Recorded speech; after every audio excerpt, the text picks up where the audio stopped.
When I turned 16, way back in the year of our Lord, 1988, I got my first car for my birthday. Just after we cut the cake and I was handed the keys, I took the entire family out for a test ride. Half an hour later, driving down a rocky gravel road, something shocking happened. A rabbit darted out in front of me, went under the front right tire, and with a shocking thud, was killed by me in my new car. That was my first kill, and sadly, it was not going to be my last. In no time, I proved to be a prolific killer of animals. Over the next 7 years or so, I probably hit or killed an animal at least once every 3 months. I lived in the country in Kansas, where wildlife such as deer and raccoons, rabbits, squirrels, even cats and dogs seemed to be magnetically drawn to my car. And as a soft-hearted guy who never wants to hurt or kill an animal, it took a lot of the fun for driving out of me. It was one of those things that wore on my mind, and I had to find a solution to it. At 22 years old, I was majoring in astronomy at the University of Kansas, and while I was studying the Doppler effect in one of my physics classes, an idea struck me. I came up with a simple 3-step process that could prevent me from ever hitting an animal with my car again. And the next time an animal ran out in front of me, I tried it. And you know what? It worked. In fact, to the best of my recollection, using this simple 3-step process, I haven't hit or killed a single animal in the last 30 years, despite the fact that I've had at least 100 animals run out in front of my car during that time. And in this video, I'm going to teach you the same 3-step process. For those of you who don't know me, I'm Jason M. Garrett, a retired Navy commander and pilot, and I started Dadograms to continue to teach my kids how to win in life. And each of you are invited in as well. So today I'm here to teach you how to stop hitting and killing animals who dart into the road right in front of your car or truck. And it's not rocket science. This is something we can all do and should do. So picture the scene. You're driving along in your car when suddenly an animal darts into the road in front of you. What's the first thing you usually do? Well, if you're like most people, you hit the brakes, lay on the horn, and then start swerving all over, trying not to hit this darting animal, and that is absolutely wrong. Instead, try this. Step 1, stay in your lane. I know this might sound counterintuitive, but it's crucial. When an animal darts into the road, your initial reaction is to swerve and lay on the horn. But here's the thing. Your car typically weighs between 2,000 and 4,000 pounds. And if you're traveling at 30 to 60 miles per hour, you've got a lot of momentum behind you, and your vehicle is going to resist moving to the left or to the right. Trying to swerve around an animal can cause you to lose control, possibly even flip your vehicle and cause injury or death. That's the fact. And here's the proof. Do you know what the deadliest animal in the United States is right now? This vicious killer of human beings isn't a dog, or a wolf, or a bear, or a cougar. The deadliest animal in the United States is Bambi. That's right, it's a deer. Deer cause more fatal accidents every year than any other animal because of the way we react to them when they leap into the road. Trying to miss them can get us killed, so don't do it.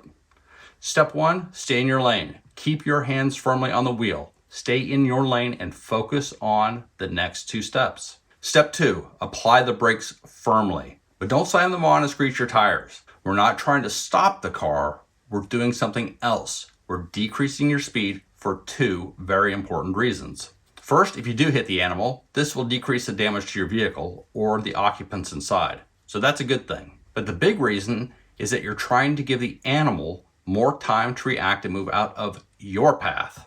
And that's all we're doing here. You're giving the animal, who is much more maneuverable than your vehicle, the extra seconds it needs to process the situation, make a decision, and then act on it. In this case, slowing rapidly creates the seconds needed for an animal to make the right decision to save its life. Make sense? So consider this example. At 60 miles an hour, if you brake in a controlled way, you can give an animal an extra 3 to 4 seconds of time to move out of the way.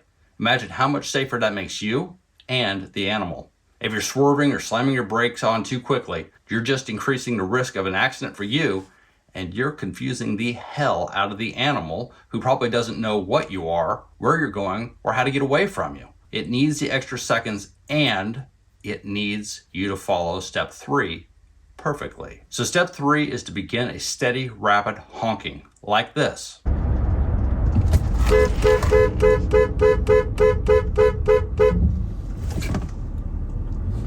This is one of the most important and overlooked parts of the process. You don't want to just honk on a continuous blast. You don't want to randomly hit the horn. You want it to be a steady, rapid honking. You see, when an animal is in the road, especially at night, it often has no idea you're coming until it's too late. For an animal, headlights are like looking into the sun. They're blinded by it. However, by using the Doppler effect of your car's horn, you're giving the animal a much clearer idea of where you are and how quickly you're approaching. Here's the thing. When you honk steadily and rapidly, it creates a sound pattern that the animal's brain can lock onto. If you do this consistently, the animal will know exactly where the sound is coming from and can react accordingly. Combined with step 2, where you are slowing and giving it more time to process, it can make the right decision and move away from you. If you're swerving or honking sporadically and screeching your tires, the animal gets confused and doesn't know where to go. So it usually stays in the lighted area, in between your headlights. And that's why you hit them. And since I'm using the example of doing this at night, let me assuage your fears here. This works at night. This works in the day. This works at twilight. It works whenever you're driving. This 3-step process works. Give it a shot and you'll see. This process can save lives. Okay, so let's recap real quick. From the first moment you see an animal even thinking about darting into the road, start this process. Step 1, stay in your lane. Step 2, firmly apply the brakes, but don't slam them on or lock them up. Just slow down quickly and steadily while still moving forward in a straight line. Third, honk steadily and rapidly to give the animal a chance to react. Do this until the animal has ran away and is behind you, or you come to a complete stop. Sounds simple, right? Well, it is. But there is one more thing I want to recommend, and that is practice. Seriously, the next time you're driving on a quiet road, try practicing this 3-step process. Just go out there when no one else is around and simulate the situation. And do it right 3 times in a row. They say 3 times is a charm for a reason. It will implant in your mind if you practice it perfectly at least 3 times. This way, when the time comes, it will become second nature, an instinct, a reaction. You won't be swerving, panicking, or cussing. You'll be calm and collected, and you'll make the right decisions without even thinking about it. This process can save you from accidents, it can save lives, and it can keep you from hurting animals that you don't want to hurt in the first place. It might just become one of the most important habits you develop as a driver. Now, there is one more thing that I want to mention in all seriousness. Remember step 1, stay in your lane. Swerving is almost never the right choice, but there is one time when swerving is the right choice, and you have to be ready for it. It's when you find one specific species of animal in the road that you have to swerve for.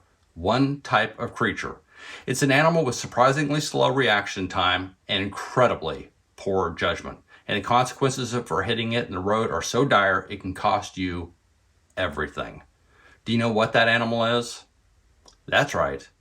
It's a regular old garden variety human being. If you see a person in the road, the steps in this process should probably still be followed to a degree, but they probably won't work. It's the only animal out there that this doesn't work on. And it's worse if they are actually in a crosswalk.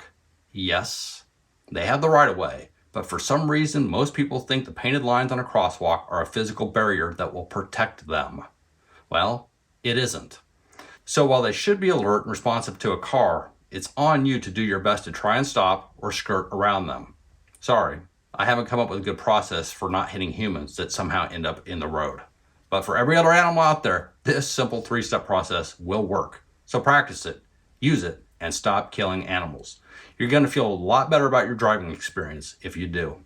So next time you're driving down an old dusty gravel road, a small dark 2-lane out in the country, or even an urban street with wildlife nearby, remember these 3 steps. The moment you see an animal even thinking about getting in the road, stay in your lane, brake firmly, and honk steadily and rapidly.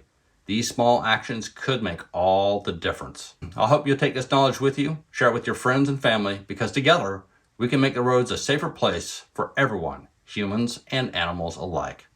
Thanks for watching, drive safely, and as always, please share this video with others, give me a thumbs up, and subscribe to this channel.